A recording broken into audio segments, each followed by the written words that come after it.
त्या ठिकाणी आता सुरुवात करणार. माझी तुम्हाला सगळ्यांना विनंती, वादविवाद न करता सगळ्यांना भरपूर जागा आहे, सगळ्यांनी व्यवस्थित मध्ये मोकळं ठेवून सगळ्यांनी ते पलीकडचं जे कंपाऊंड आहे ना तिथपर्यंत तुम्ही रावट्या घालायला काय अडचण नाही. जर नाहीच पुरली जागा तर आपण शेवटपर्यंत. परंतु माझी एवढी विनंती आहे तुम्हाला की आता थोडंसं ह्याच्यामध्ये आले थोडंसं लोकांना इथं कुठल्या त्रास झाला नाही पाहिजे, बरोबर आपण दखल घ्यावी. आणि याचं इथं मॅनेजमेंट पाहत असताना सगळं काय आम्ही तर सदैव ज्या ज्या छोट्या गोष्टी असतील सरपंच असतात किंवा आम्ही सगळेच मंडळी, कारण आता सगळेच ग्रामस्थ म्हणून गावकरी म्हणून या ठिकाणी उपस्थित आहेत.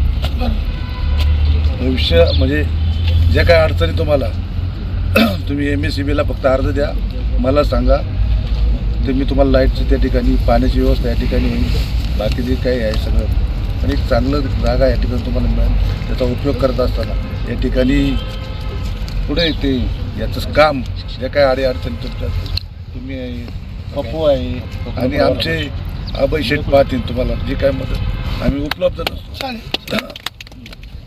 त्या ठिकाणी तुम्ही त्यांना सांगितलं आमच्यापर्यंत पोचवतील. परंतु सगळ्यांनी कोणालाही जागा मिळाली नाही किंवा त्याचा वादविवाद नाही, सगळ्यांनी व्यवस्थित त्या ठिकाणी. राजे किती रावट्या उभ्या राहतील? पाठीमागच्या वेळेला 33 रावट्या होत्या, आता 1-2 वाढण्याचा संभव असं पप्पू शेठच्या आणि आमच्या बोलण्यात आलेलं आहे. सरपंच साहेब इथल्या सोयीसुविधांचं काय? आता नाना मगाशी म्हणाले बा आम्ही MSEB देऊ, पाण्याची व्यवस्था करू, शौचालयाची व्यवस्था सगळ्यात महत्त्वाची असणार आहे. आपण प्रयत्न करतोय की शौचालय कायमस्वरूपी कारण ही जवळजवळ तो पण पर्यायी व्यवस्था अर्ज दिलेला आहे. भाऊनी सांगितले त्याप्रमाणे ते मंजूर झालं नगरपालिकेचं, तर टॉयली फिरतं शौचालय इथे आणण्याचा आमचा आणि भाऊंचा मानस आहे. भाऊनी सांगितलं होतं, आम्ही जाऊन पत्र देऊन आलेलो आहे. आणि धन्यवाद. आता अभय शेठच्याकडे जबाबदारी असल्यामुळं एक सगळं नियोजन अतिशय चांगलं होईल असं आता नानाने सांगितलं. प्रत्यक्षात रावटी टाकायला सुरुवात कधी? आजपासूनच टाकायला सुरुवात झाली होती. मला वाटतं टाकली होती आपण काढली, म्हणजे त्यांची सुरुवात झालेली, काय अडचण नाही. काढली म्हणजे ती अडचण होती जागेची म्हणून त्याचं काढली. सगळ्यांना मोजून जागा द्यायची असल्या. पहिली रावटी कोणाची लागली होती? नाही लागली नव्हती. कुठलाही समारंभ म्हटलं किंवा घरातला कार्यक्रम म्हटलं किंवा रोजचं घरातील नित्याचं जेवण म्हटलं की भात हा आलाच. आणि मग त्यासाठी तांदळाची निवड महत्वाची. वेगवेगळ्या प्रकारचे तांदूळ घरोघरी पाहायला मिळतात. मात्र हे तांदूळ वेगवेगळ्या दुकानांमधनं वेगवेगळ्या भावाने खरेदी केले जातात. मात्र आता तांदळाच्या सर्व व्हरायटी फक्त एकाच दालनात आपल्याला पाहायला मिळणार आहेत. नारायणगाव या ठिकाणी अरिहंत सुपर मार्केट यांच्या माध्यमातून महाराष्ट्र तांदूळ महोत्सव भरवला जातोय. भारताच्या या समृद्ध कृषी परंपरेचा सर्वत्र प्रसार व्हावा, तसेच ग्रामीण भागातील ग्राहकांना योग्य किमतीत तांदूळ खरेदी करता यावा यासाठी अरिहंत सुपर मार्केट तर्फे दिनांक 1 फेब्रुवारी ते 10 मार्च 2024 दरम्यान भव्य महाराष्ट्र तांदूळ महोत्सव आयोजित करण्यात आलाय. तरी वर्षभरासाठी लागणारा तांदूळ एकदाच खरेदी करा आणि निश्चिंत व्हा. तांदळाच्या एकूण 100 पेक्षा अधिक व्हरायटीज उपलब्ध. 1 किलो, 5 किलो व 10 किलोच्या पॅकिंग बासमती तांदळामध्ये उपलब्ध आहेत. तर अगदी अर्धा किलो पासून ते 30 किलो पर्यंतच्या तांदळाच्या पॅकिंग उपलब्ध आहेत. दावत बासमतीचे सर्वच प्रकार उपलब्ध आहेत. अरिहंत सुपर मार्केट आयोजित भव्य तांदूळ महोत्सव. आमचा पत्ता कोल्हेमळा रोड, शुभमसृष्टी सोसायटी समोर, नारायणगाव, तालुका जुन्नर, जिल्हा पुणे.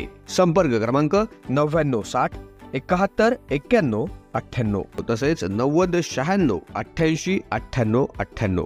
महाराष्ट्र तांदूळ महोत्सव, तेही आपल्या नारायणगावमध्ये अरिहंत सुपर मार्केटमध्ये. अतिशय चांगल्या दर्जाचा उत्तम क्वालिटीचा असणारा तांदूळ आणि तेही अगदी कमी भावामध्ये. हा भाव संपूर्ण जुन्नर तालुक्यात तुम्हाला कुठंच उपलब्ध होणार नाही. 100 पेक्षा अधिक तांदळाच्या व्हरायटी घेऊन सुरू झालाय महाराष्ट्र तांदूळ महोत्सव. Arihant super market, Kolhemala road, Narayangaon. आताच भेट द्या आणि आपला वर्षभरासाठी लागणारा तांदूळ एकदाच खरेदी करा.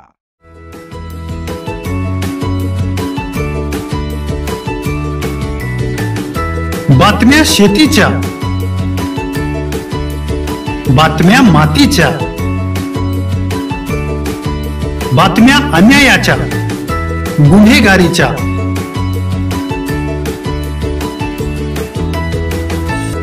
राजकारणाच्या आणि समाजकारणाच्या,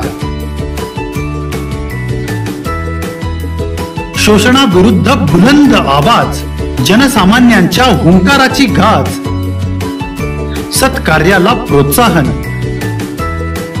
दुष्कृत्याला अनुशासन,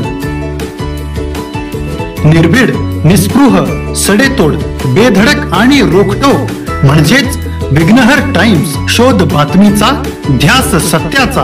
आपलं चॅनल, आपली बातमी. सबस्क्राईब तर कराच, पण बेल आयकॉनवर क्लिक करायलाही विसरू नका.